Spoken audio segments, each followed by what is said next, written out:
I saw them in a bunch of movies and stuff. And I always thought to myself, I wonder what the Yakuza are all about.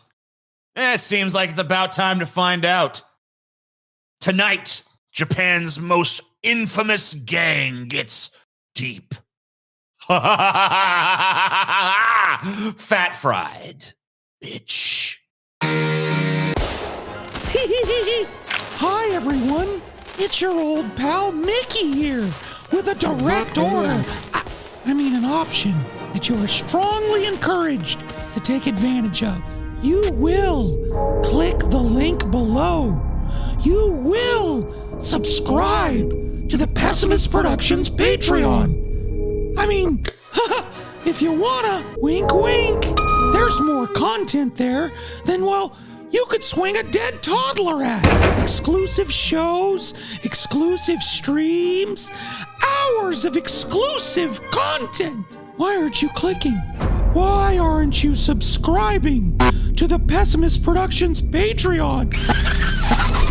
You're making Mickey sad.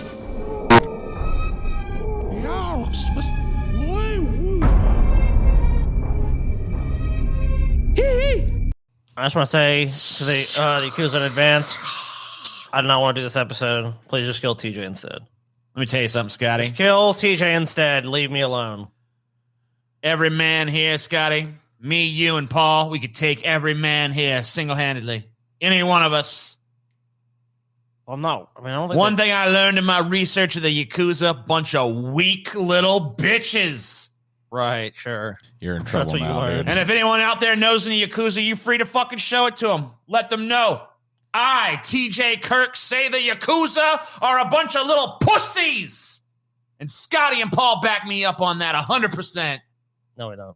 Anything they say to the contrary is but a joke.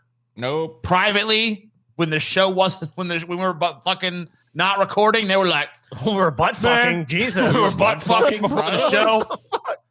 You know? Remember that, Scotty? No, I don't. I took a fucking fat shit before the show. You know, these That's what I guys, speaking of butts, man, I mean, this dude don't have much of an ass, but what little ass he does have, he is showing off. Well, Yeah. he has to. He's got a whole tattoo thing going on. Yeah. He's wearing like a tattoo tunic. I say they should be totally naked. did. You have to be the senior guy to actually work. What you wearing all this shit for? Let it flop out. Let's I see think a what you couple got. of these guys are stuffing their diapers too. Oh my God, yeah, totally.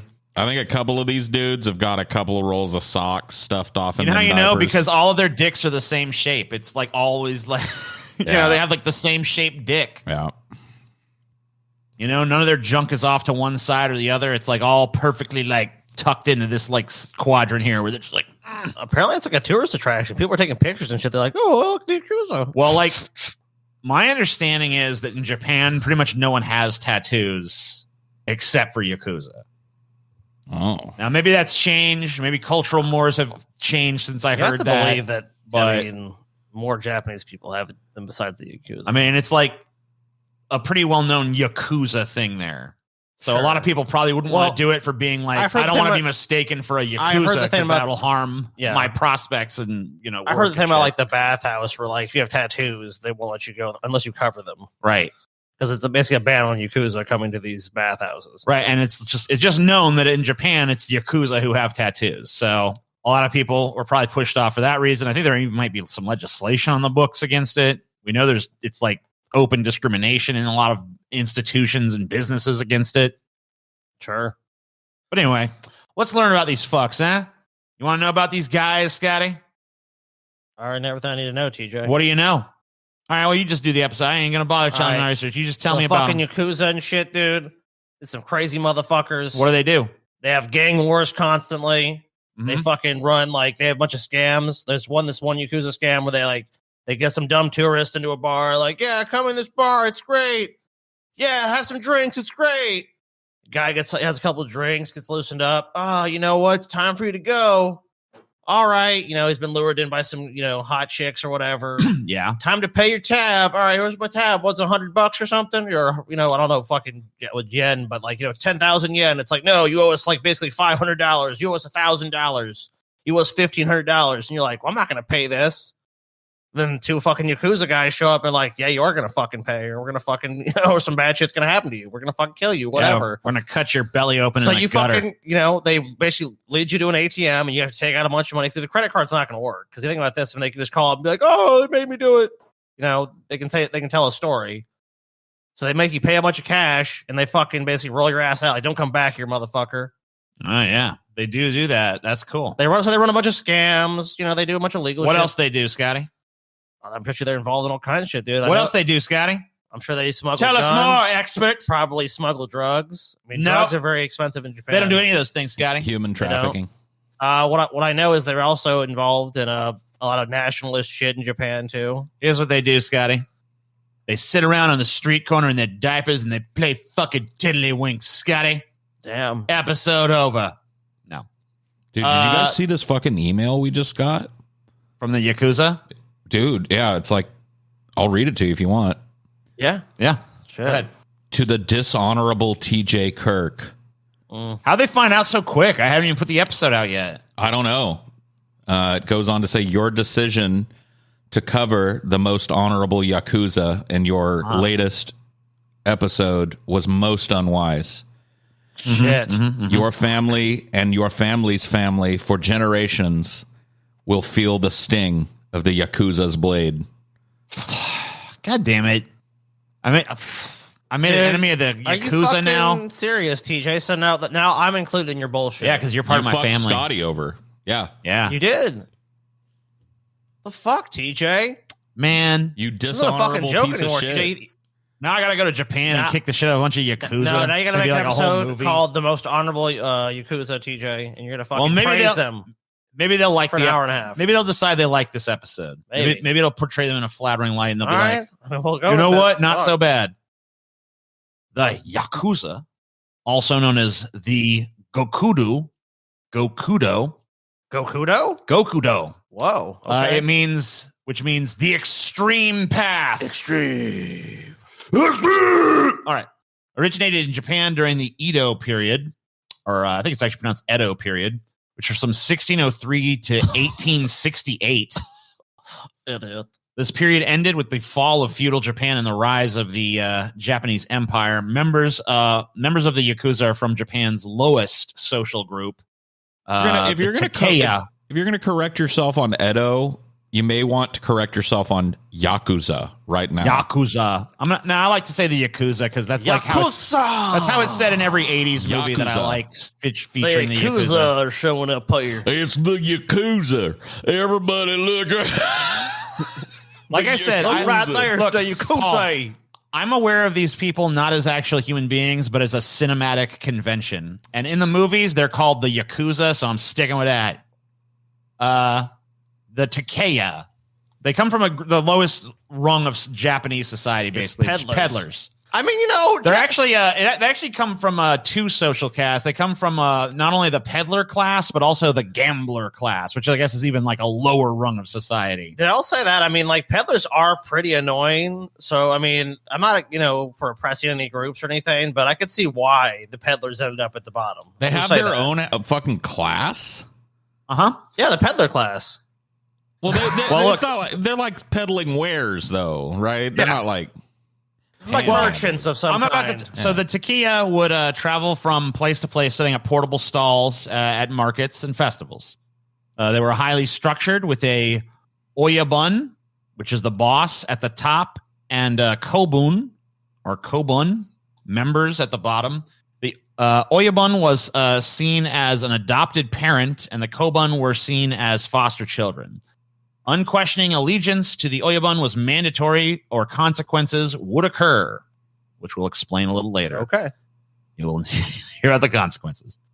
In the 1700s, the Yakuza began organizing into families, and group members united with each other for mutual protection. They began to control booths at fairs and markets and developed a reputation for shoddy merchandise, deceptive salesmanship. They also played a role in Japan's gambling tradition. In the 1800s, the Yakuza began to modernize. They recruited members from construction and dock jobs and even began to control the rickshaw business.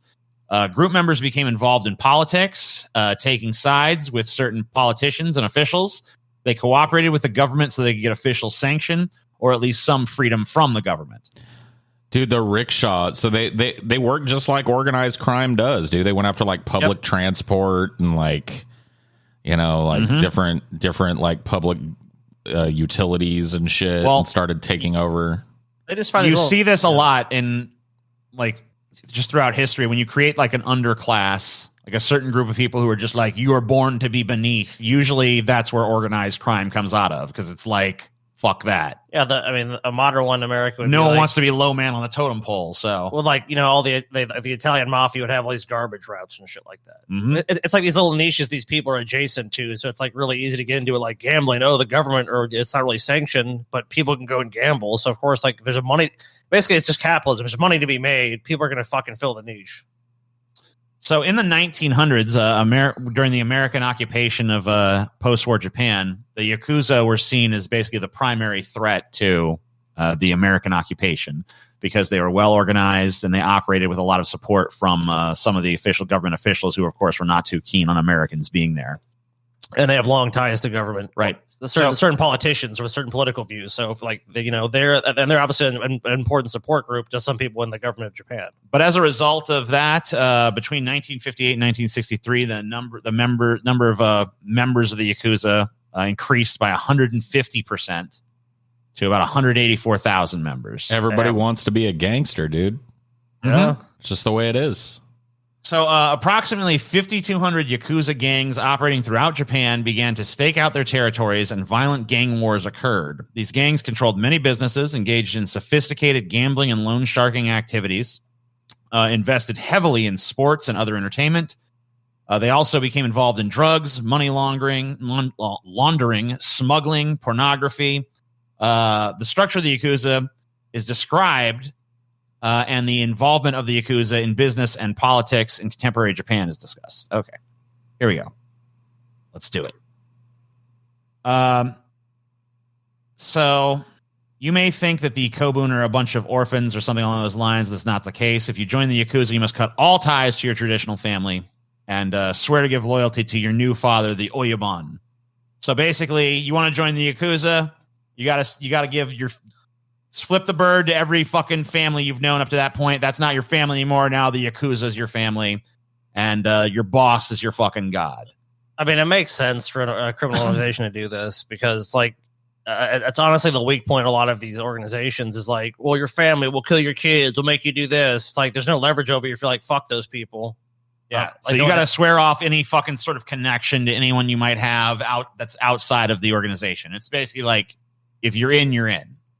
You're full fucking force into the Yakuza. You're not going to visit your mom on weekends or whatever the fuck. You know what I mean? No. It's also worth noting that women can join the Yakuza, but it is extremely rare. Only the almost most never badasses of women get to join, right? I mean, knowing that they're allowed to join, but it's very rare, I would probably be more scared of a female Yakuza than I would a male one, because it's like, that bitch crazy. Like, she's fucking made it in this fucking space where, it's kind of implicitly forbidden, if not explicitly. So the Yakuza have 5 main rules. Rule number 1, as you might have gathered, is treat your oyabun or boss with respect. So very hierarchical. Whoever your boss is, complete and utter loyalty, no fucking questions, no fucking talking back, none of that shit. I mean, in theory, you obey. Because, I mean, obviously, you know how a lot of these gangs, how people move up in gangs. Sure. Don't steal from the poor or the everyday man. This rule is apparently rarely followed. It's just it's on the books, though. That's one of our rules. We don't actually listen to it because we couldn't make money if we didn't, but sounds nice. Number 3 is don't disrupt the clan's harmony by causing internal conflict. So don't be a shit stirrer within the group.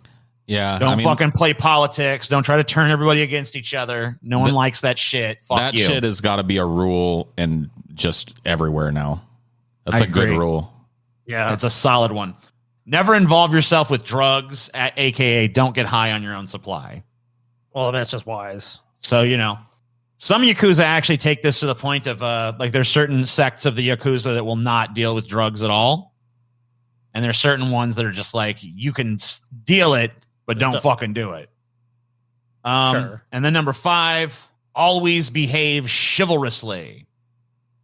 This basically applies towards fellow Yakuza. This is not like treat everyone in the general public with chivalry. This is like when you're with your brothers and shit, respect, basically. So number 3, which was don't disrupt the clan's harmony by causing internal conflict, is a little odd, maybe, considering that the Yakuza do claim to find honor in violence. It is said that to a Yakuza, every conversation is the beginning of an argument. They will get physical.